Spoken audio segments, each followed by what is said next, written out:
Hi friends, welcome to my channel Srinivas Golepalli. आज इस video से हम स्टार्ट करेंगे नया lesson number 9, direct proportion and indirect proportion. तो सबसे पहले हम ये कंसेप्ट को समझ लेंगे, फिर बाद में हम प्रैक्टिस से सॉल्व करेंगे। तो सबसे पहले हम समझेंगे what is exactly mean by direct proportion. उसके लिए मैं यहाँ पे एक डायग्राम ड्रॉ करता हूँ। तो यहाँ पे मैंने कुछ सर्कल्स ड्रॉ किया है और डायमीटर्स ड्रॉ किया है। अब ये डायमीटर जो है सर्कल को अलग अलग पार्ट्स में डिवाइड कर रहा है। तो यहाँ पे हम देखेंगे दो कॉलम में नंबर ऑफ डायमीटर्स और कितने पार्ट्स में वो डायमीटर सर्कल को डिवाइड कर रहे हैं। तो यहाँ पे जब हम फर्स्ट में देखेंगे नंबर ऑफ डायमीटर्स कितना है, 1 है। तो यहाँ पे नंबर ऑफ डायमीटर्स में हम 1 लिखेंगे। अब ये डायमीटर ने सर्कल को कितने पार्ट्स में डिवाइड किया है, 2 पार्ट्स में डिवाइड किया है। So number of parts is 2। Same way अब सेकेंड में यहाँ पे डायमीटर हम देखेंगे 1 2 3। सो नंबर ऑफ डायमीटर्स 3 है और ये डायमीटर्स कितने पार्ट्स में सर्कल को डिवाइड किया है, 1 2 3 4 5 6। सो यहाँ पे टोटल 6 पार्ट्स है। अब यहाँ पे नंबर ऑफ डायमीटर्स कितना है, 1 और 2। सो नंबर ऑफ डायमीटर्स 2 और पार्ट्स कितना है, 1 2 3 4। तो यहाँ पे टोटल 4 पार्ट्स है। अब यहाँ पे नंबर ऑफ डायमीटर्स 1 2 3 4 5। यहाँ से हम नहीं लिखेंगे क्योंकि ये जो है ये डायमीटर इसी का पार्ट है। सो यहाँ पे टोटल डायमीटर्स कितना है, 5। अब यहाँ पे कितने पार्ट्स में डिवाइड हो रहे हैं, 1 2 3 4 5 6 7 8 9 10। सो यहाँ पे 10 पार्ट्स में डिवाइड हो गया है। अब जब हम देखेंगे यहाँ पे जब 1 डायमीटर है तो 2 पार्ट्स, 3 डायमीटर है तो 6 पार्ट्स, 2 डायमीटर्स है तो 4 पार्ट्स, 5 डायमीटर है तो 10 पार्ट्स। अब हम इनका रेशियो लिखेंगे। So ratio is 1/2 3/6 2/4 5/10। यहाँ पे हम रेशियो ले रहे हैं number of diameters upon parts of the circle. जब हम देखेंगे तो ये जो रेशियोज है सारे रेशियोज जो है वो सेम है क्योंकि 3 1 जा 3 3 2 जा 6। सो ये दोनों सेम हो गया है। 2 1 जा 2 2 2 जा 4। सो ये भी सेम हो गया है। 5 1 जा 5 5 2 जा 10 है, यानी कि ये सारे रेशियोज आर इक्वल टू 1/2। तो यहाँ पे रेशियो जब हम ले रहे इसका मतलब हम कर रहे डिवाइड। तो यहाँ पे देखिए नंबर ऑफ डायमीटर्स बढ़ गया है तो नंबर ऑफ पार्ट्स बढ़ गया है, नंबर ऑफ डायमीटर्स कम हो गया है तो नंबर ऑफ पार्ट्स कम हो गया है, नंबर ऑफ डायमीटर्स बढ़ गया है तो नंबर ऑफ पार्ट्स बढ़ गया है। यानी कि यहाँ पे डायमीटर्स बढ़ रहे तो पार्ट्स बढ़ रहे, डायमीटर कम हो रहे तो पार्ट्स कम हो रहे। यहाँ पे रिलेशन जो है वो सीधा सीधा रिलेशन है। तो यहाँ पे ऐसे रिलेशन जहाँ पे एक क्वांटिटी अगर बढ़ता है तो दूसरा क्वांटिटी भी बढ़ जाता है, एक क्वांटिटी अगर कम होता है दूसरा क्वांटिटी भी कम हो जाता है, ऐसे रिलेशन को हम कहते हैं डायरेक्ट प्रोपोर्शन।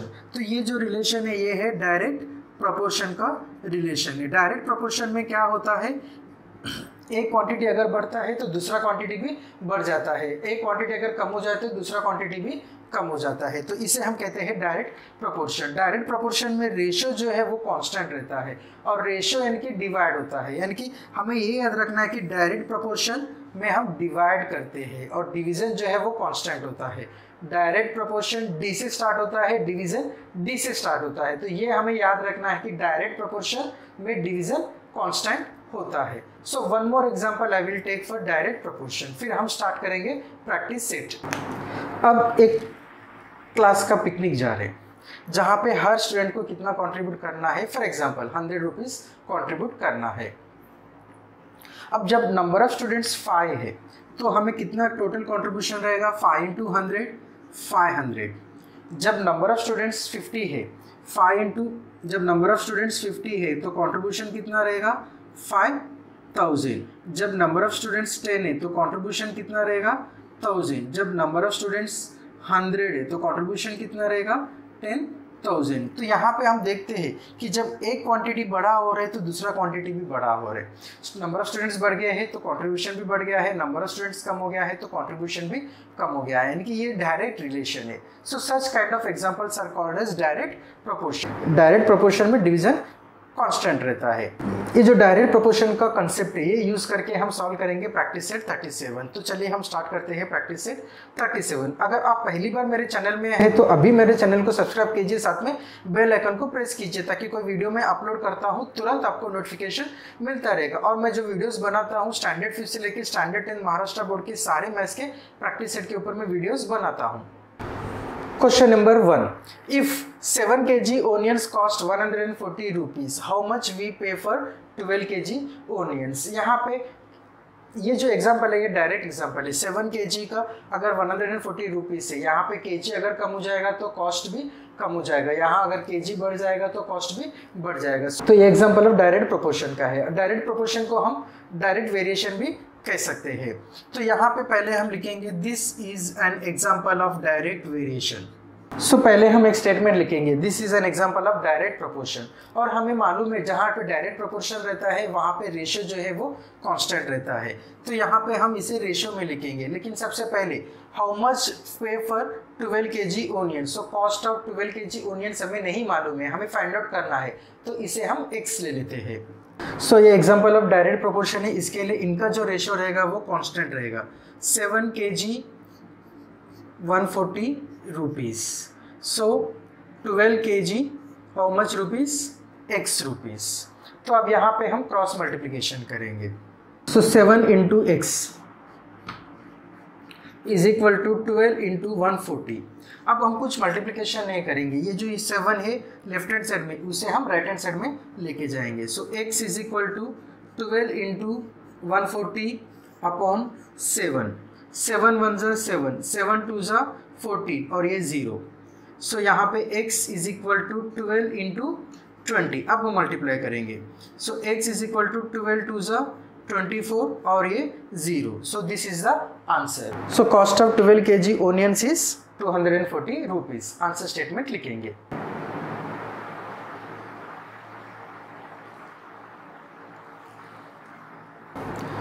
Question number 2.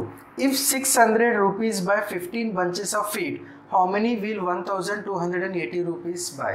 अब यहाँ पे ये भी डायरेक्ट प्रोपोर्शन है, यहाँ पे रुपीस बढ़ गया है तो यहाँ पे बंचेस ऑफ फीड भी बढ़ जाएंगे। So this is an example of direct variation. How many will 1280 rupees by, यानी कि कितना बंचेस ऑफ फीड हमें मिलेंगे वो हमें नहीं मालूम है, तो उसे हम x लेते हैं। So let bunches of feed available for rupees 1280 be x। No this is an example of direct proportion. जहाँ पे एग्जाम्पल डायरेक्ट प्रोपोर्शन का रहेगा वहाँ पे रेशियो कांस्टेंट रहेगा। सो 615, सो 600 में हमें 15 बंचेस मिल रहे हैं, 1280 में हमें x बंचेस मिल रहे हैं, ये दोनों इक्वल रहेंगे। अब यहाँ पे हम करेंगे cross multiplication. So 600 into x is equal to 1280 into 15। हम मल्टीप्लाई नहीं करेंगे, 600 को राइट हैंड साइड में मूव करेंगे। सो यहाँ पे 600 मल्टीप्लाई कर रहे हैं, जब वो राइट हैंड साइड में जाएगा तो वो डिवाइड करेगा। अब 15 1 ज़ा 15, 15 4 ज़ा 60 और ये 0। अब यहाँ पे 0, यहाँ पे 0 कट हो जाएगा। 4 के टेबल में 128 आएगा। सो 4 1 ज़ा 4, 4 3 ज़ा 12, 4 2 ज़ा 8। सो x is equal to 32. This is the answer. Now we will write the answer statement. Question number 3. For 9 cows, 13 kilogram, 500 gram of food supplement are required every day. For 9 cows, this much amount of food is required every day.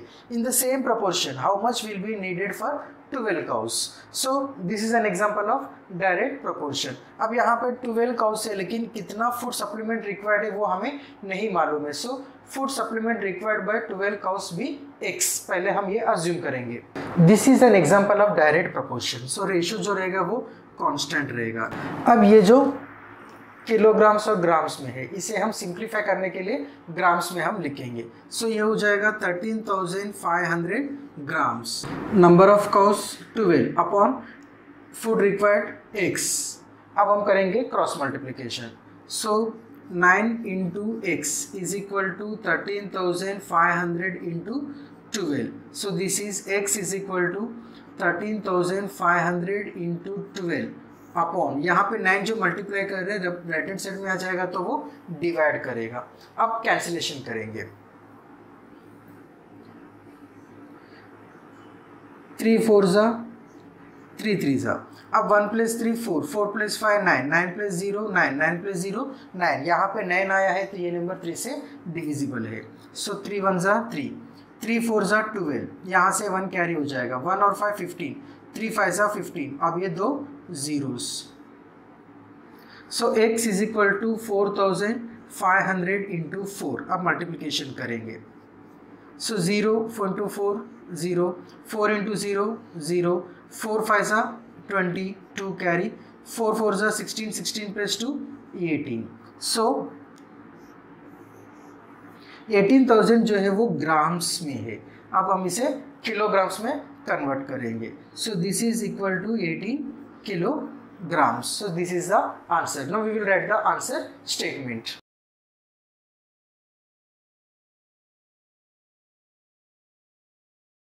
Question number 4.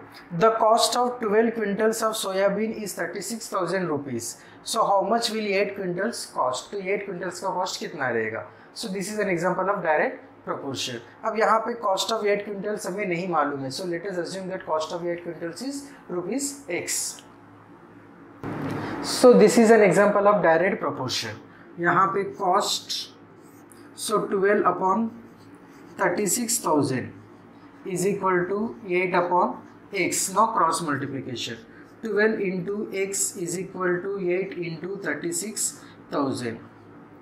So this is equal to x equal to 8 into 36,000 divided by 12. So 12 ones are 12, 12 threes are 36 और ये 3 zeros. So x is equal to 8 into 3000. So x is equal to 8 threes are 24 और ये 3 zeros. So what is x? Cost of 8 quintals of soybean x. So cost of 8 quintals of soybean is rupees 24,000. This is the answer. Now we will write the answer statement.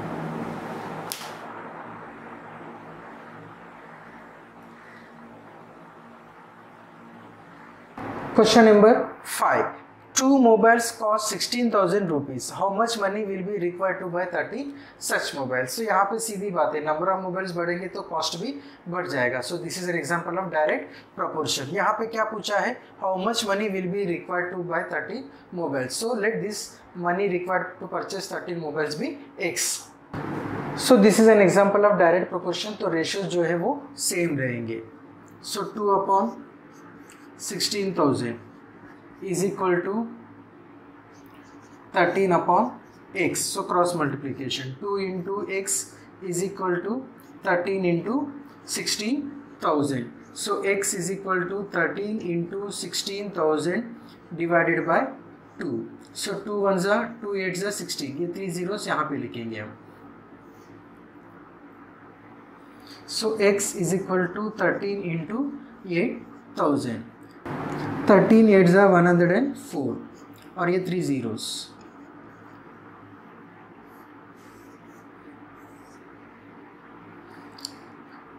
So this is 1,04,000. This is the answer. उम्मीद करता हूँ कि ये video आपको पसंद आ गया है. अगर पसंद आ गया तो लाइक कीजिए, कमेंट कीजिए, अभी मेरे चैनल को सब्सक्राइब कीजिए और साथ में आपके सारे फ्रेंड्स के साथ इसे शेयर कीजिए और मुझे मोटिवेट कीजिए ताकि ऐसे ही वीडियोस मैं और आपके लिए लेकर आऊँ. Thank you for watching the video.